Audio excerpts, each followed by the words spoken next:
All right. He started building models with Papa when he was very young.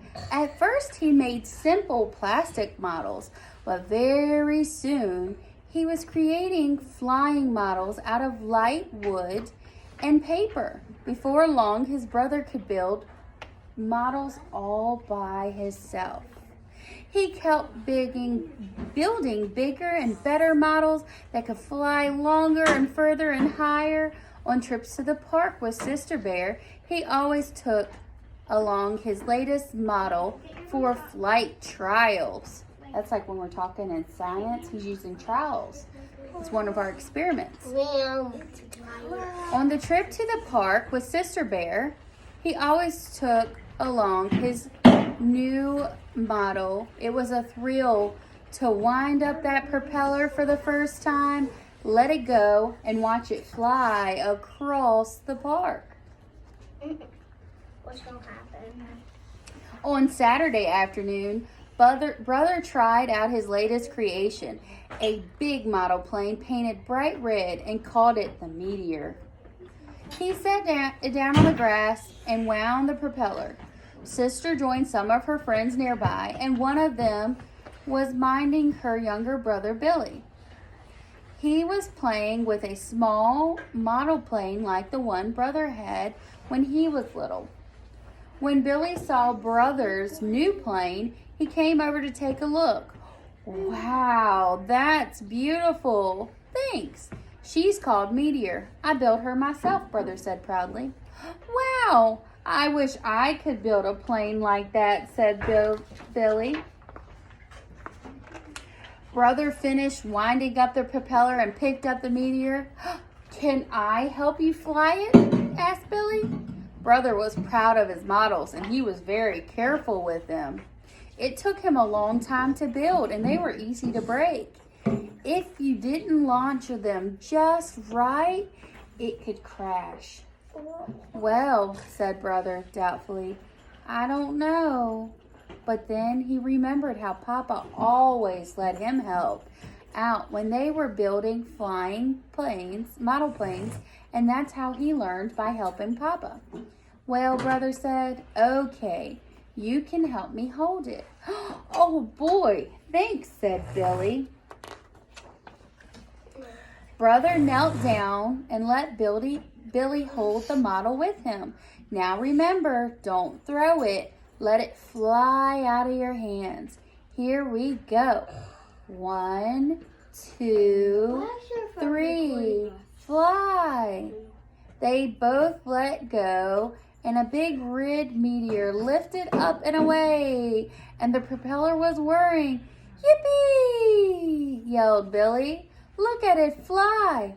Oh, but Brother was so worried. The meteor was climbing up too steeply. As they watched, the meteor rose way above the park. It seemed to pause in mid-air. Its nose suddenly dipped down and went into a dive. The meteor hit the ground and crashed nasty. Brother and Billy ran to the wrecked model. Brother sadly picked it up and looked at the damage. Billy's big sisters and the others noticed the excitement and came over. Oh no, said Billy. Is it my fault? Did I do something wrong? Did I throw it instead of letting it fly like you said? Brother shook his head. Of course not. You did fine. This was my fault. I didn't get the balance right. The tail is too heavy, and that's why it went up too steep and caused it to dive down, and that was called stalling.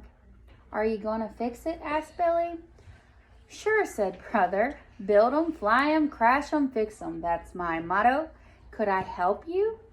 Now, Billy, you're way too young to help, said his big sister. But Brother remembered what Papa always used to let him help, and that's how he learned. Okay, I don't mind. I could actually use a little help, he said. So Billy came along to the treehouse, and Mama and Papa were pleased that Brother were being so kind to young Billy. That's our word, kind. He was being so kind. It's just as the good book says, said Mama. Blessed are the merciful, for they will be shown mercy. Yes, said Papa. It also says in the Bible that a kind person benefits himself. What does that mean? Said Brother.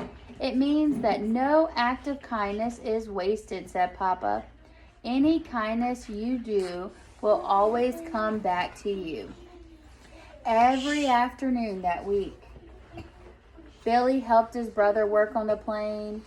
He didn't know very much, but he learned so much and had lots of fun. Brother had fun too. He enjoyed teaching and having a helper to look up to him. The next Saturday, Meteor was ready for a flight. They wound up the propeller, they held it up and let it fly. This looks like a good flight, said Brother. Meteor flew across the field and slowly came down and landed. Hooray, said Billy, jumping up and down.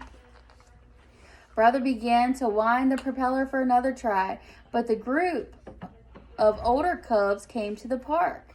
They were carrying a lot of interesting equipment and were wearing jackets that said Bear Country's Rocket Club. Brother went over to watch. They were setting up a model rocket. Excuse me, he said. Do you think I could help launch the rocket? The cub shook his head. Sorry, you're too young. It's too dangerous. Brother walked away sadly, and he noticed Billy was staying behind. He was talking to the older cub in charge and called Brother back.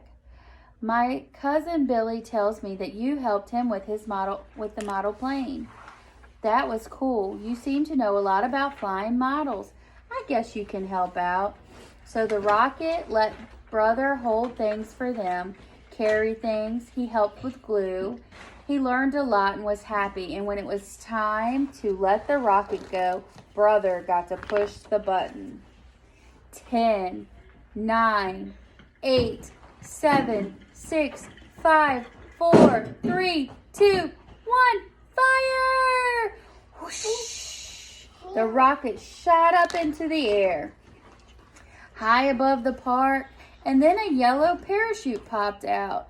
They ran over. It was all twisted and scorched up. Are you gonna fix it? Asked Brother. Sure. We build them, fly them, crash them, and fix them. That's our model. Could I help? Asked Brother. Sure. Why not? All right. Guess what? It's time to go to lunch. So wait. We got to quietly wait. We're sorry. All right. If I call your number, you can get your lunchbox and get in line. Number. Oh yes. Go ahead. And where's my lunchbox? Wait a minute. Devin, Wait a minute. Just wait. Devin, I put it in your seat. Levi, do you want to pray? I put your name out of it. Okay, 1, 2, 3. Dear God, I hope this lunch goes good. I hope nobody gets hurt today. Amen. Amen. Okay, guys, listen. Today is ice cream day, okay?